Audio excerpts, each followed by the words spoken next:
Is Pat back with us? Yes, I'm Pat.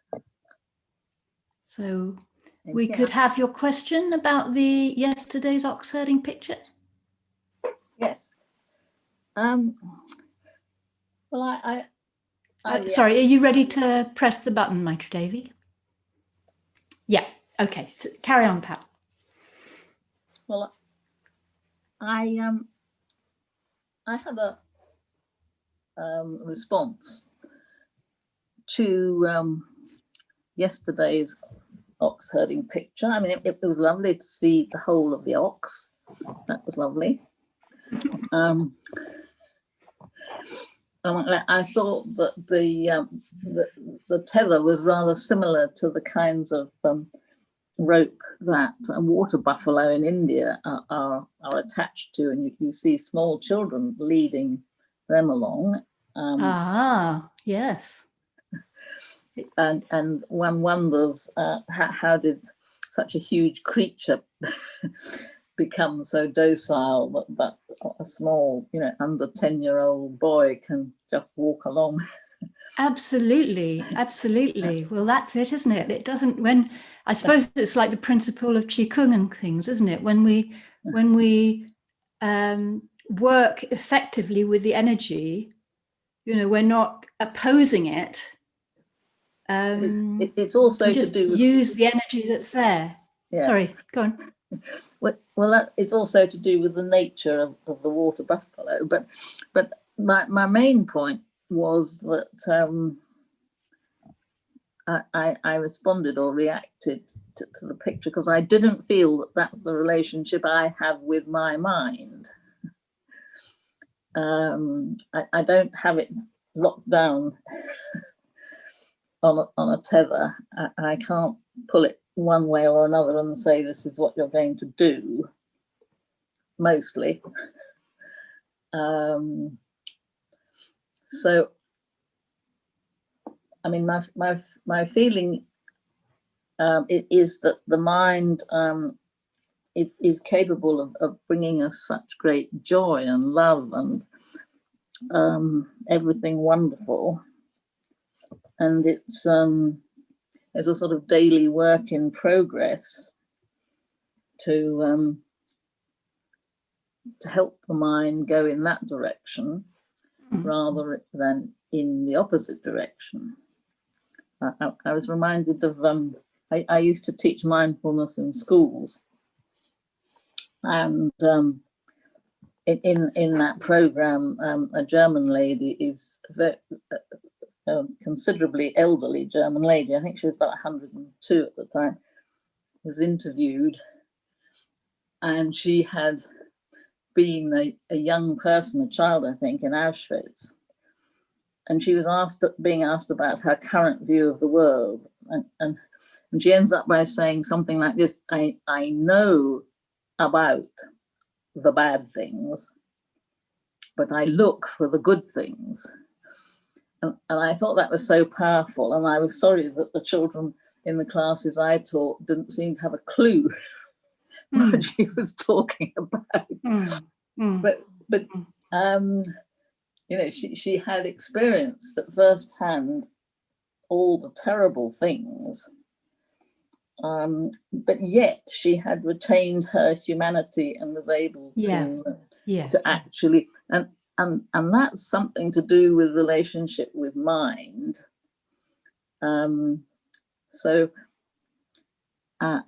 I like my mind to have this wonderful freedom and to wake up in the morning and see the trees in Westwood and see what color they are. And, at this time they're gradually changing color a little bit. I think you might be on the next picture, Pat.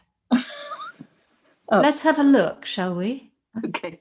Should we have a look at the next picture? Yeah, okay. Maitri Devi, do you want to put the next picture up for us?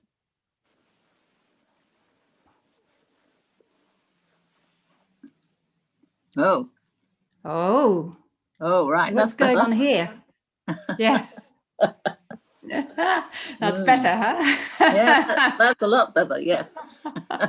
Okay, so what have we got here? We've got the whole ox. And not only have we got the whole ox, but there's no rope. In fact, we're sort of sitting happily on the top of the ox, and we're playing a flute. Yeah. So there's all the freedom and creativity and spontaneity there. Yeah. When we come into sort of total relationship with the mind. Yeah. There's everything is flowing and possible. So I'll read the poem here.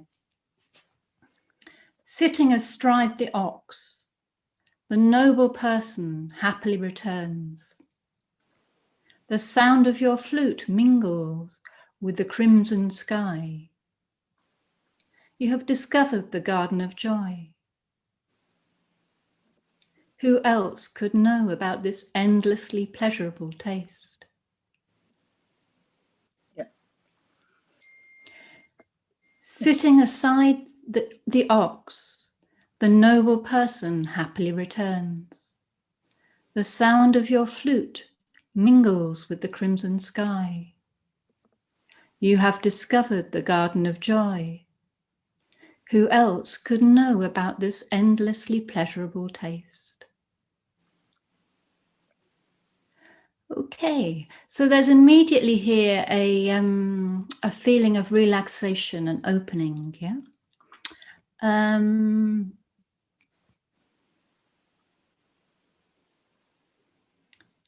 We've come to know and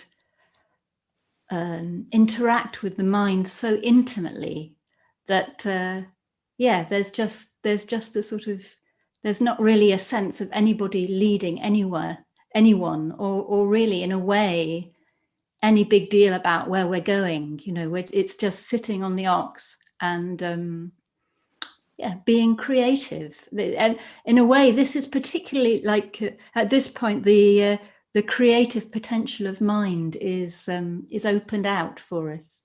Yeah.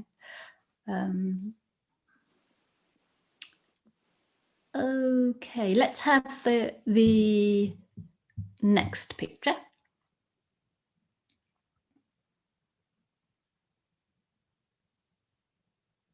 So this is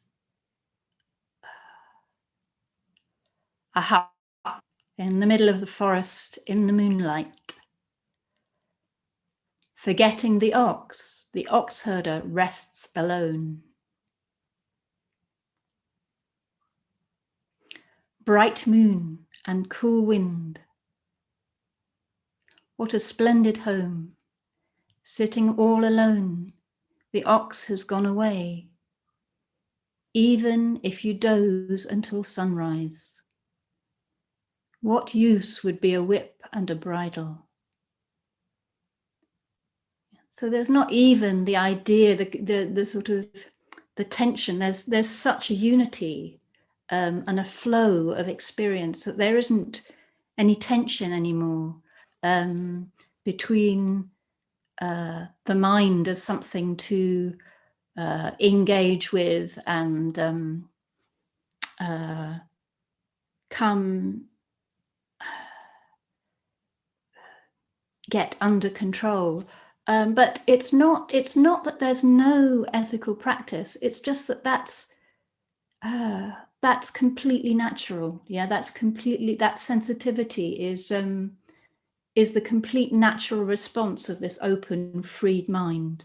Yeah, so it's it's a totally ethical, totally constructive state of mind, totally responsive, but there's no need, there's no need to sort of even think about a whip and a bridle, because it's a completely natural response to have the mind open and creative and fluid and responsive. Yeah.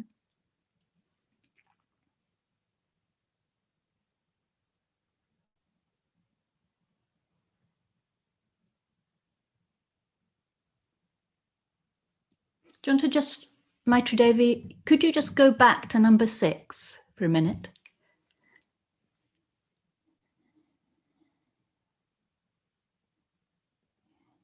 So I think this, I just I'm going back to this because I think it's such a sort of a lovely image, especially after the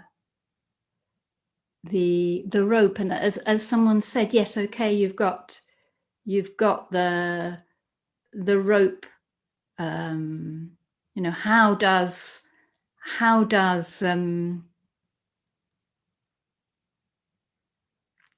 that small person, in this case, how is all of that energy being led so controlled so sort of peacefully, so in such a docile way by such a immense, such an immense creature by a small person. And it's but now even that sort of delicate control isn't needed. You don't even need that sort of that reminder to practice in a certain way. You don't even need that because it's such a natural, playful, responsive thing. Okay.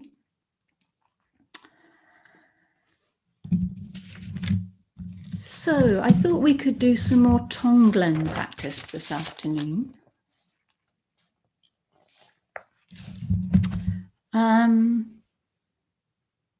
I just want to say a few more words about that.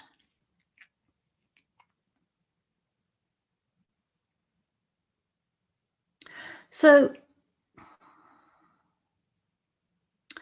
Tonglen, this tool that we have, it enables us to meet more and more of the full range of our experience, the full range of ours and others' suffering.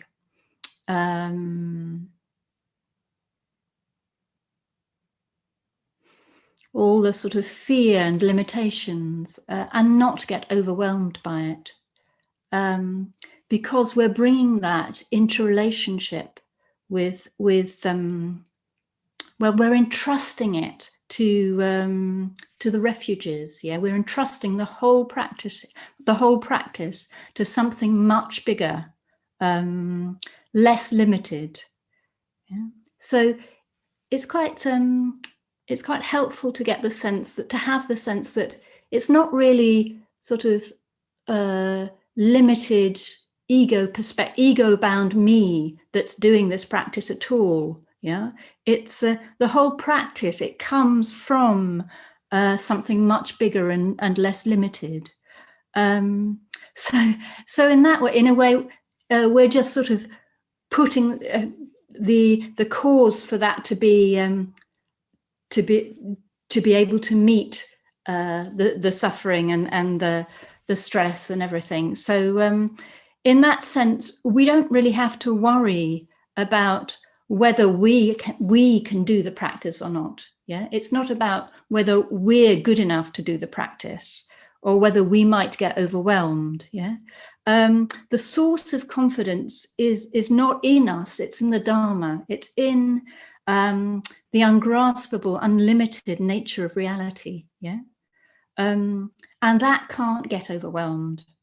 So if we start to we breathe in whatever separates us from that. So if we start to feel a sense of, oh no, this is too much, or I can't do this, or this is scary, or I'm going to get sort of obliterated by this, or we just breathe that in to this much more open, free state of mind. That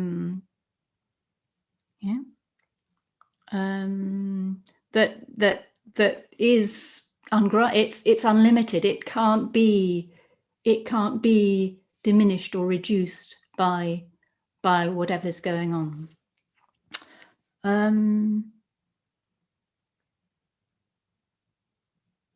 So following on from this morning, we'll continue to invite what we might not otherwise want to include, both in ourselves and, if you want to, from other people as well.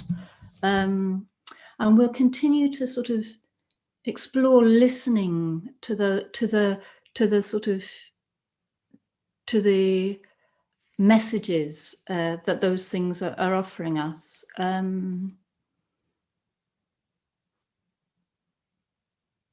So that's the practice that we'll do. And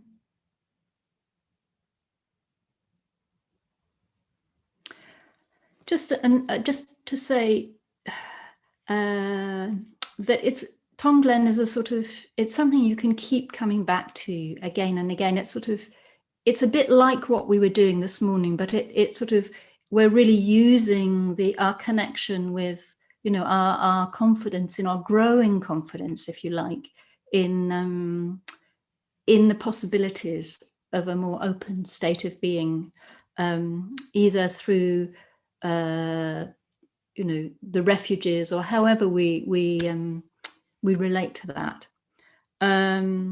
And it's a gradual training, yeah. So we're training ourselves so that we have a different response. So when we meet suffering, normally what happens is, if we meet suffering in ourselves and others, it's a sort of trigger for all our habitual tendencies. So we you know, maybe we get anxious, we get fearful, we get overwhelmed, yeah. But as we do the Tonglen practice, we're shifting those triggers, we're changing those triggers. So suffering that we meet is gradually less and less sort of, it less and less triggers that. It's increasingly linked to a growing confidence in the three jewels, in the power of the refuges, yeah, in that open, ungraspable state of mind, yeah. And so it as we meet suffering, we've made more and more of a link. It sort of reminds us of the refuges in a way. As we meet suffering, you know, we meet the suffering, instead of going to anxiety or overwhelm, we get reminded of our connection with the refuge, yeah. And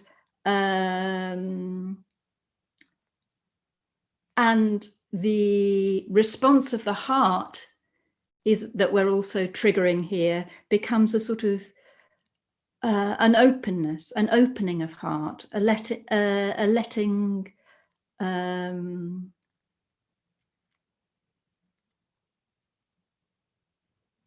yeah, an increasing of a sort of ability to respond from those resources in an appropriate way, with all that creativity and playfulness. And, you know, it is like riding the ox, yeah.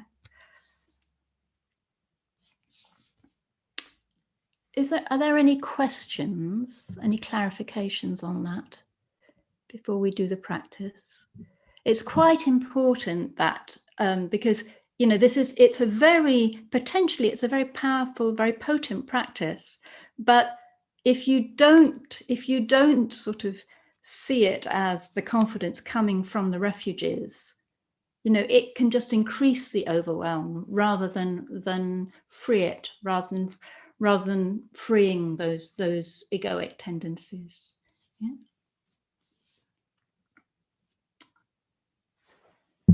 Is that clear? Are there any questions on that?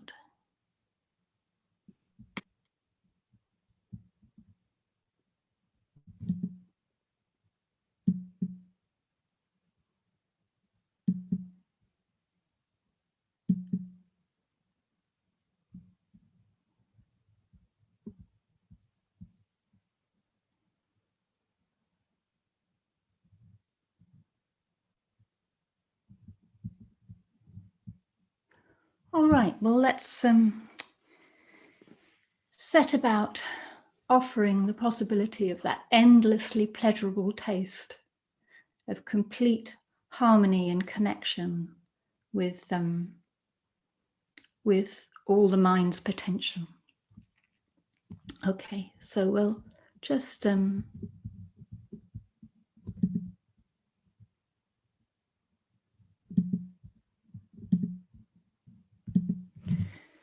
settle into our meditation posture.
letting everything settle.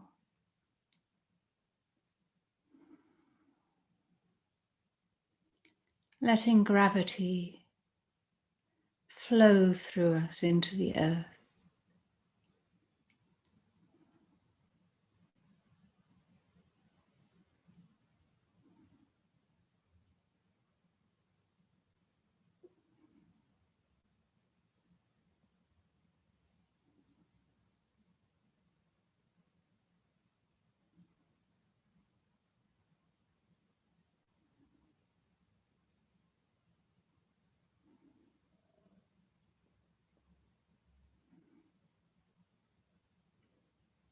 Opening to our heart wish, inviting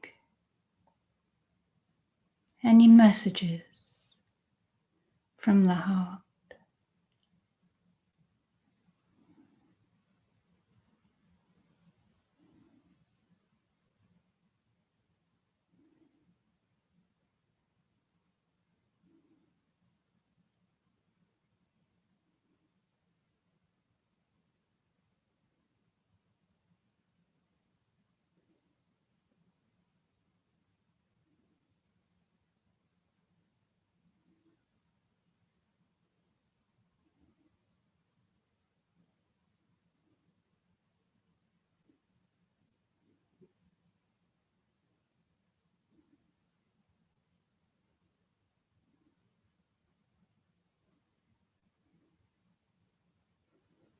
Calling on the confidence of the freed mind.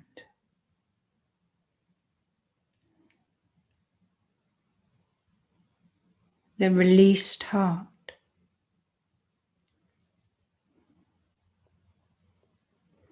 The Buddha with no poison drives.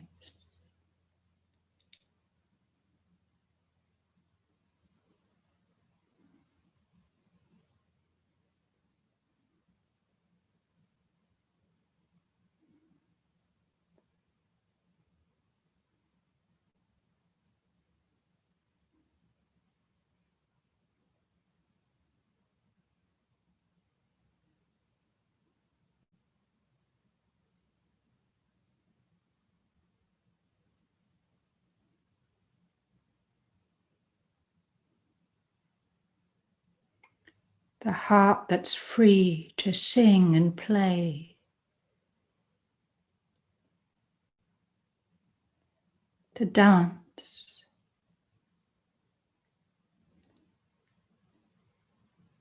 play with the children,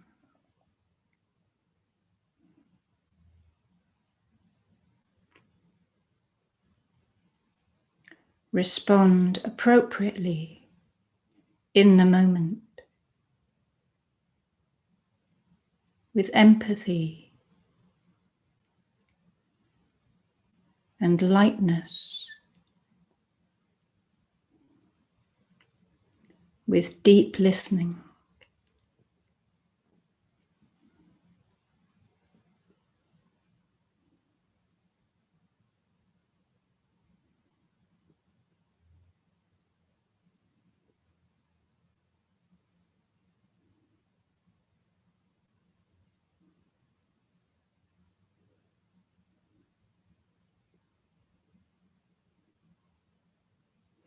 Sharing our confidence,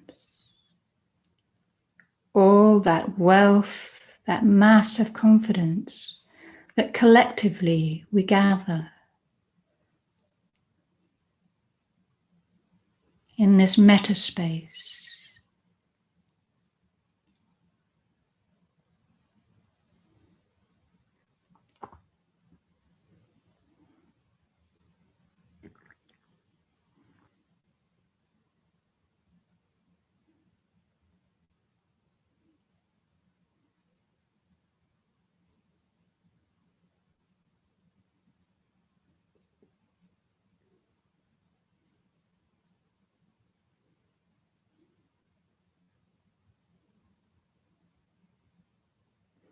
All those influences, those loving words,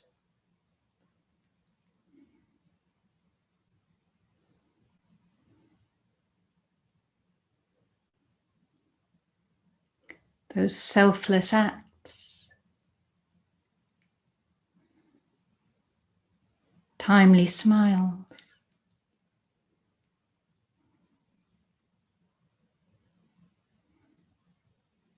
kind eyes,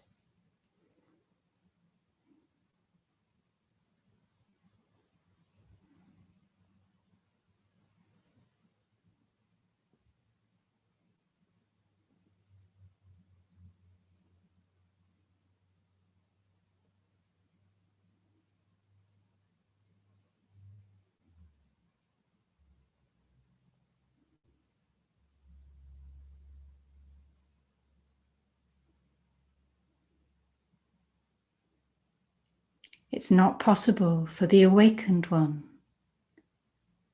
to hold himself apart from us. He's always with us, always there.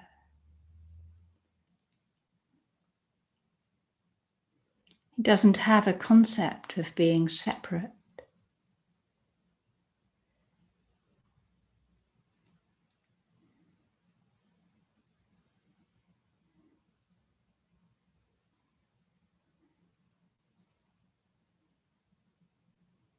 Every beat of his heart is one of love.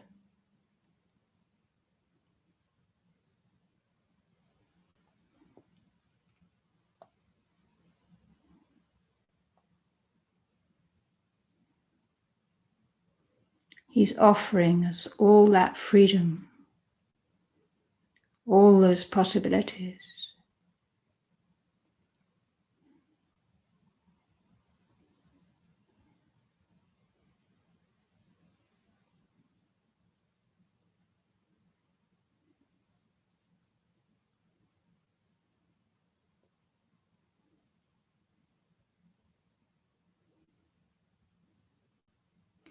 In his nature to love us so deeply.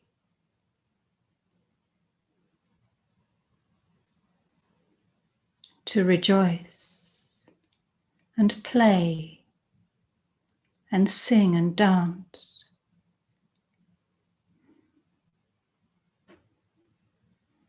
In the unlimited space of mind.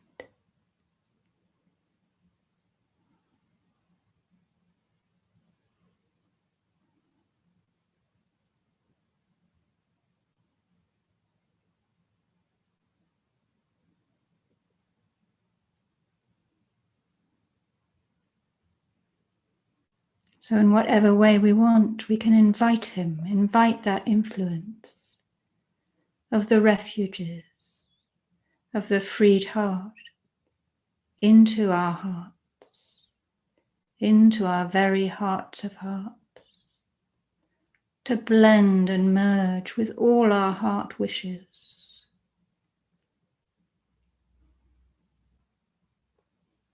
The combined power of all our heart wishes, doing the practice.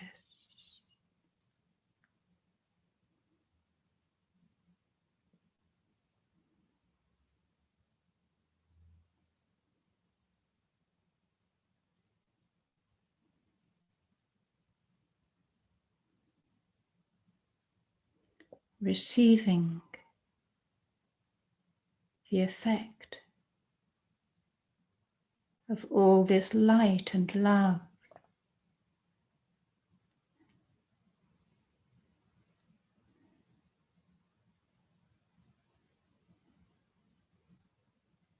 Letting it radiate from our hearts in well-wishing.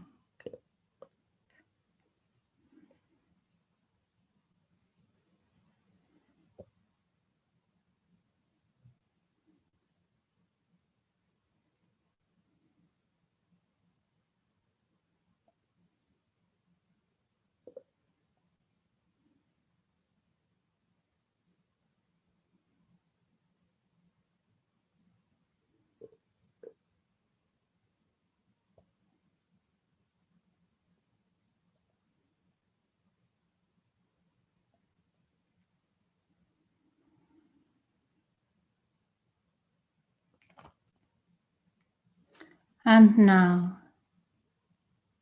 tuning into the rhythm of our breath.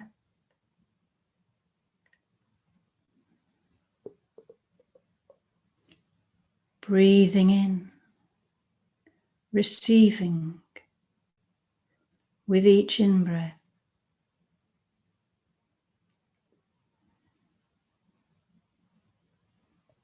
Breathing out, releasing, responding with each out-breath.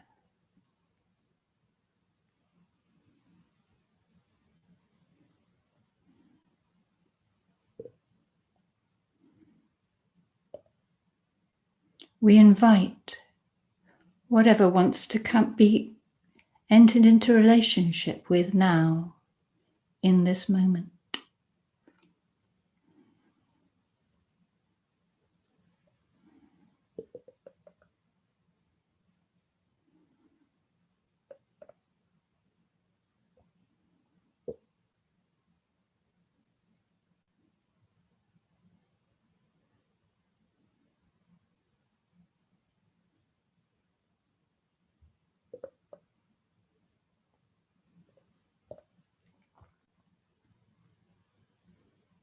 It might be some difficulty in us.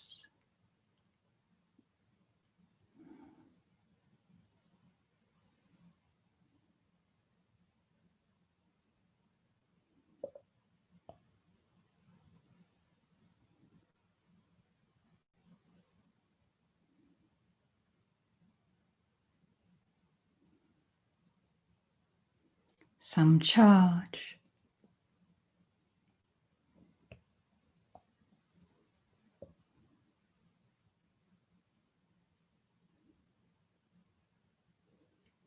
We can sense right into that. What's the feeling of it in the body?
What does it need or want?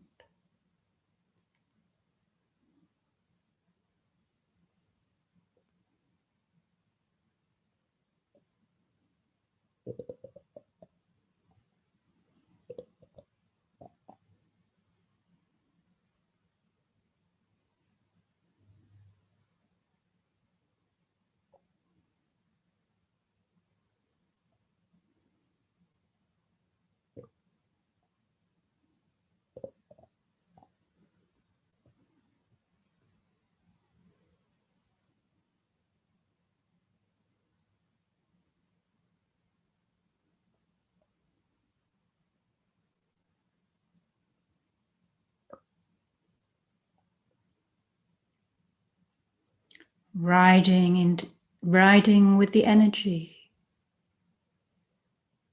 We can invite it back home into the heart, the unlimited heart of love, the Buddha's freedom.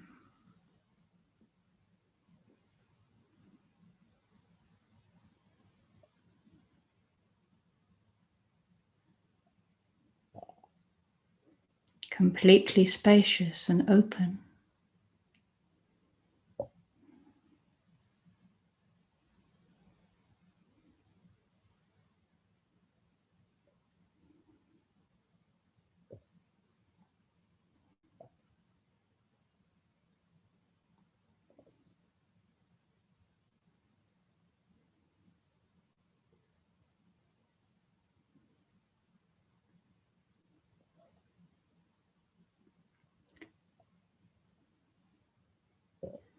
And if we start to feel fear or overwhelm or anxiety, we can welcome that too.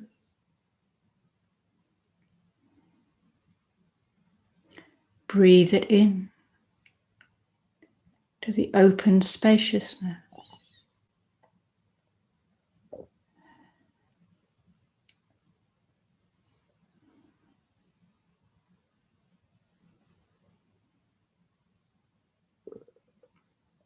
Recognize it as an expression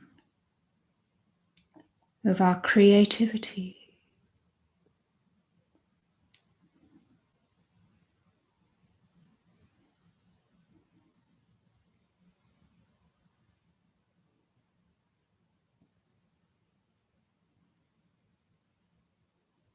All the longing for care and connection.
Feeling the wish, the energy, the need, the want behind the experience.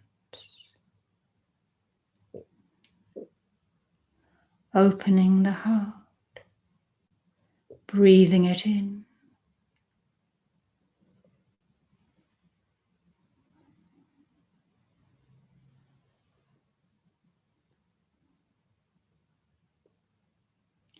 Into the love, the spaciousness,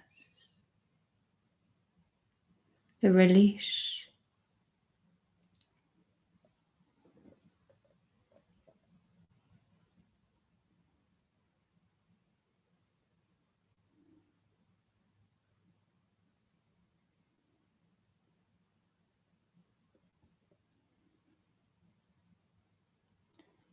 And with the out breath,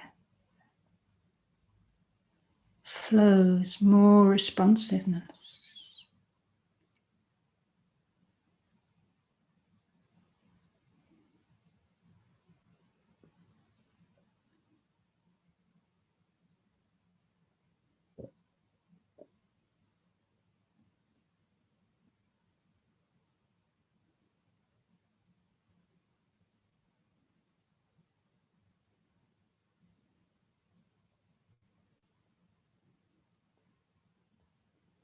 Whatever's needed.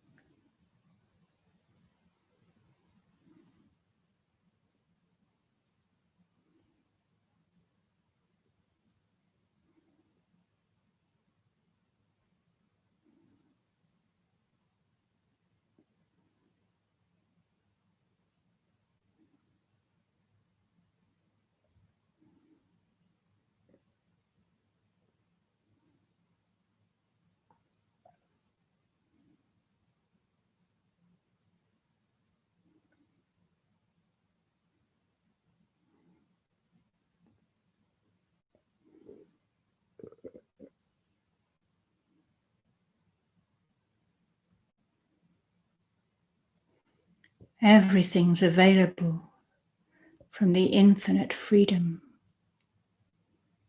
of the heart's release.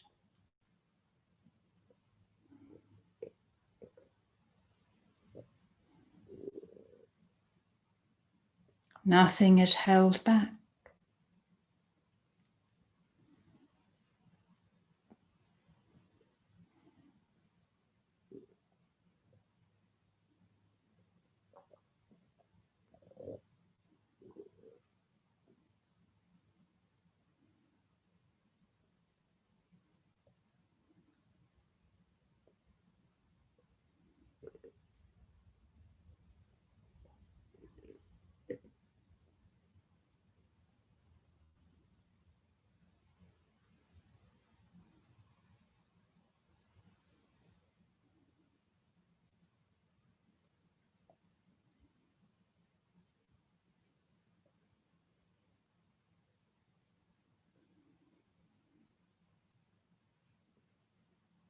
Relief from physical or emotional pain.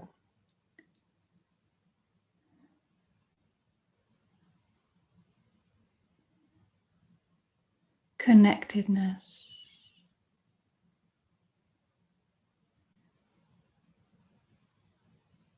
A sense of belonging and ease.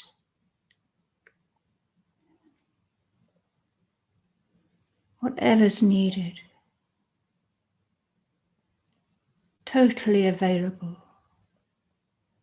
Freely flowing with the out-breath.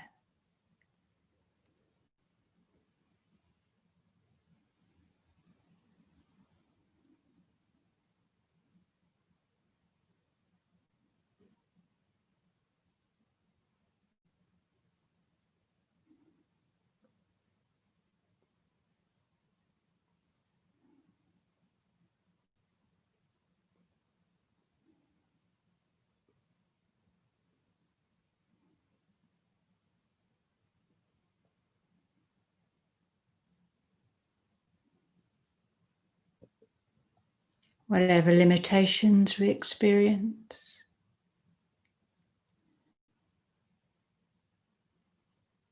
tuning in to the energetic feel,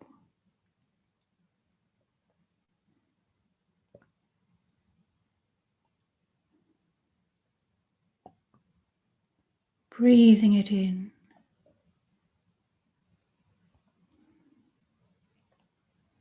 to the world of possibilities, creativity, fluidity.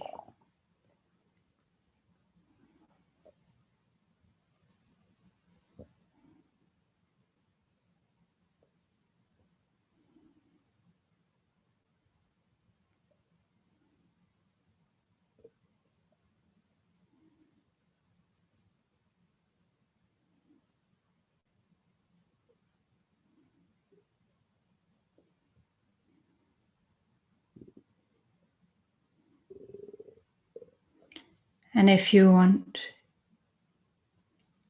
you can extend out and breathe in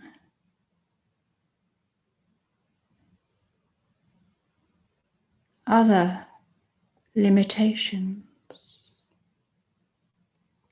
other suffering.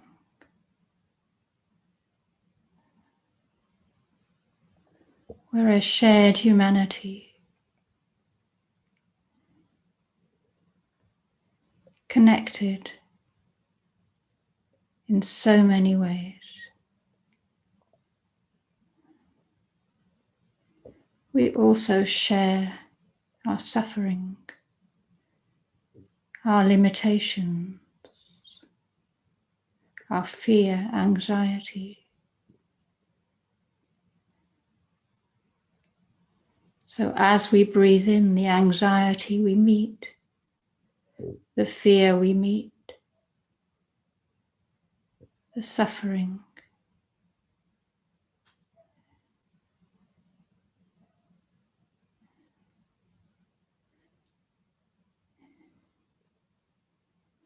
Within that energetic wish, we can breathe in the wish of all beings to be free from that suffering.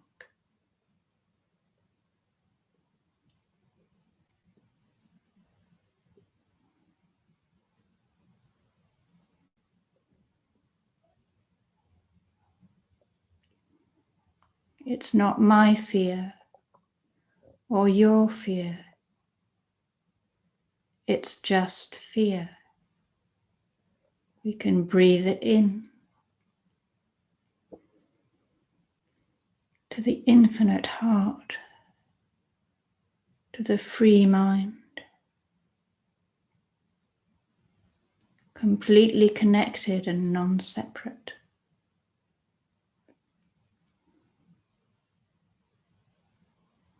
No limitations.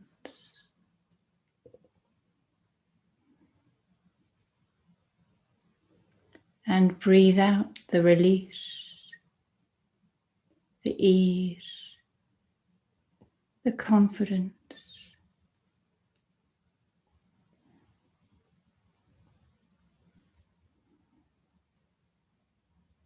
the joy.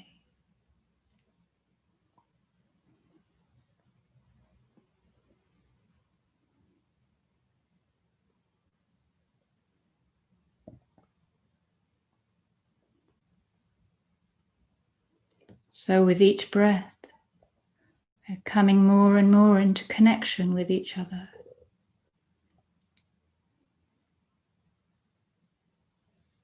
Our shared humanity, our shared pain.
The infinite heart has room for everything.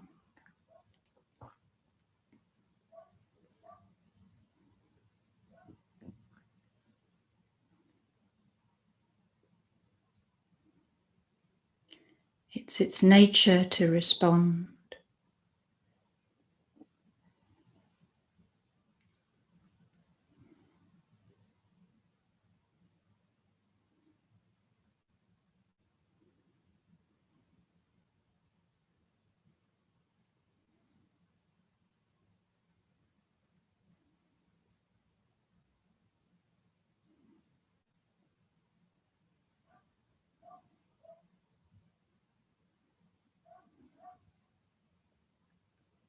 If we want, we can imagine moonlight traveling out with each out-breath.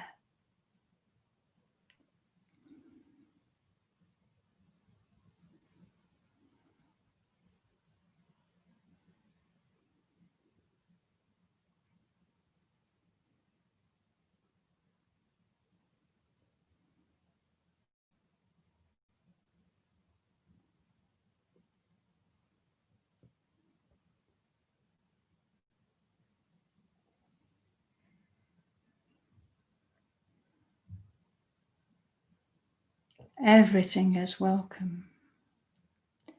Everything is touched by the moonlight and relieved.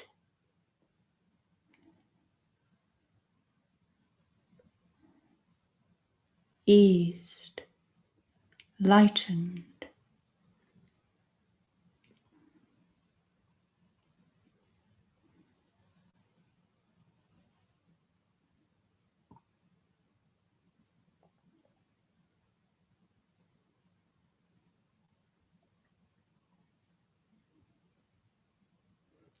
Infinite creative play.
Resting easy. Nothing to do. Letting it all fall open.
Bye.